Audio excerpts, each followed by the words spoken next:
Have you ever wondered what these symbols mean or why they are so important in this series?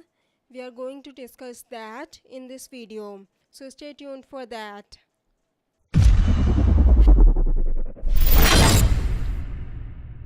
Hello everyone, welcome to Ultimate Book Maniacs, your one stop for book and TV series reviews. This video was requested by Joe Figueroa, who had asked, "Can you do a video on the Night King and what do you think the symbols are about?" I have already mentioned how these symbols contain powers in my blood magic video. In this video, we'll discuss this theory in detail. I'll discuss the Night King and his symbol in a separate video. Also, I post new videos every Saturday at 7 p.m. IST or at 9:30 a.m. EST. So make sure to subscribe this channel and also click on the bell icon to get notifications from my channel. And I want to thank you Aaron Arguelles for contributing to my channel on Patreon. From the very first scene in season 1, we have seen these symbols appear in this series. At first, when the White Walkers killed the wildlings, they arranged their body parts in a theta-like symbol. Dany also performed a blood magic ritual using this symbol at Drogo's funeral. Then in season 3, Jon and the wildlings arrive at the Feast of the First Man to find the dead horse's body parts arranged in a spiral symbol.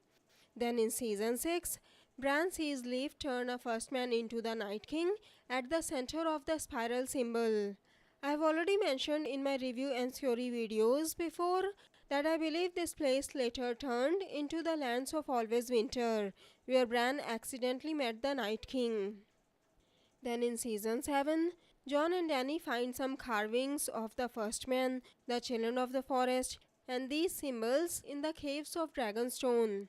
As I had said in my Starkblood video, I think Bran the Builder founded House Stark and their house words etc. to warn the future generations about the White Walkers.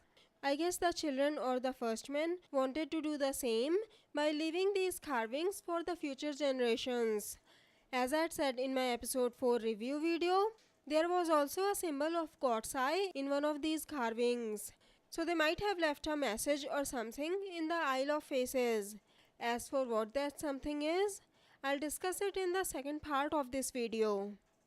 I wanna give a shout out to Sean Kilaki, who said, "These symbols are not in the books, but could George R.R. Martin and David and Dan be adding meaning in the show with these symbols? Seems probable because the signs are repetitive." I completely agree with you, Sean. They won't give so much importance to the symbols unless they have a role to play in the end. David Bainoff said this about the symbols. And also, obviously, something that's quite relevant to the current storyline because it's about how these two disparate peoples united to defeat the common enemy. One of the things we learned from these cave paintings is that the White Walkers didn't come up with those images. They derived them from their creators, the Children of the Forest. These are patterns that have mystical significance for the Children of the Forest.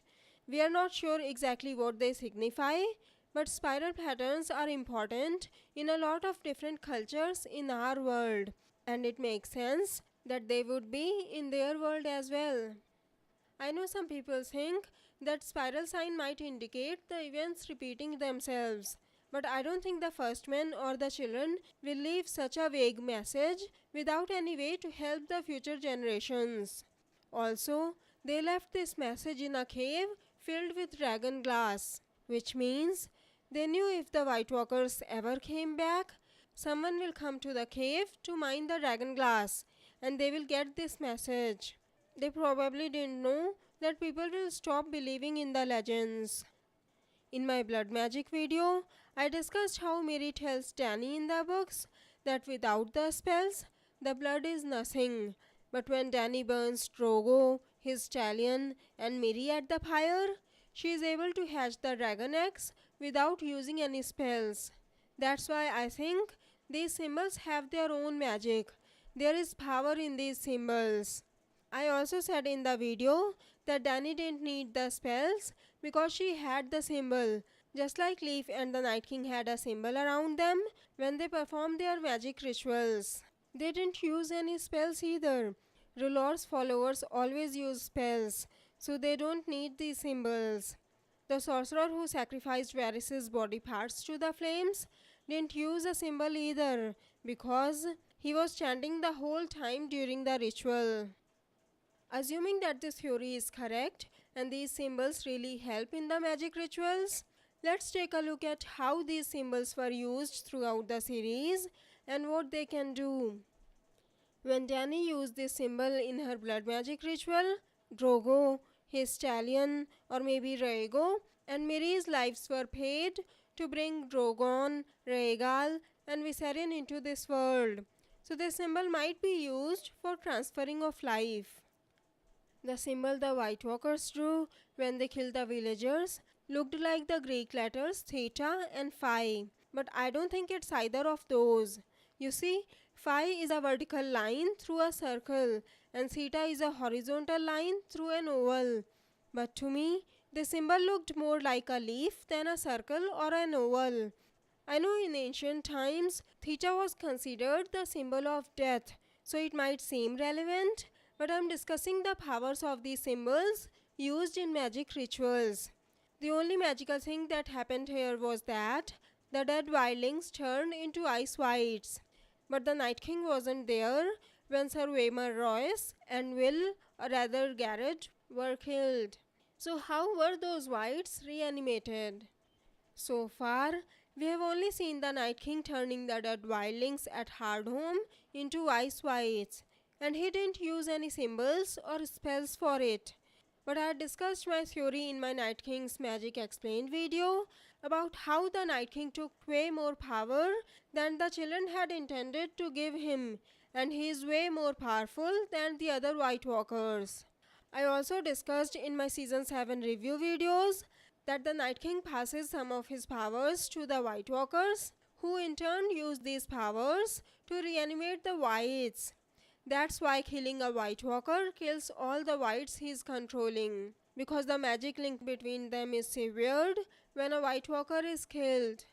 And since the Night King wasn't there to turn the dead wildlings into ice wights, what if the other White Walkers needed this symbol to reanimate the wildlings? We saw Melisandre and Soros use spells or prayers to turn Beric and Jon into fire wights. Since the White Walkers don't speak, it's hard to see them chanting and using spells, etc. Maybe that's why they needed these symbols for their magic ritual. They didn't exactly show us how they were turned into wights in Season 1. If this theory is correct, then it means this theta or leaf-like symbol is used to reanimate a dead person or a dead animal. But we also saw that the White Walkers had arranged the dead horses in a spiral symbol at the feast of the first man. There must have been animals in this village, but they didn't make the symbol with animal bodies in this village like they did at the feast. There were no human bodies at the feast, only horses. So the spiral symbol might have different requirements for the magic ritual. I'll discuss the spiral symbol and the rest of the theory in the second part of this video. So, what do you think about this theory? What do you think these symbols mean? Do you think they are important or they have powers? Let me know your thoughts in the comments. If you like this video, please click on the like button below, share the video and subscribe to this channel. Have a great day. Bye bye. See you in my next video.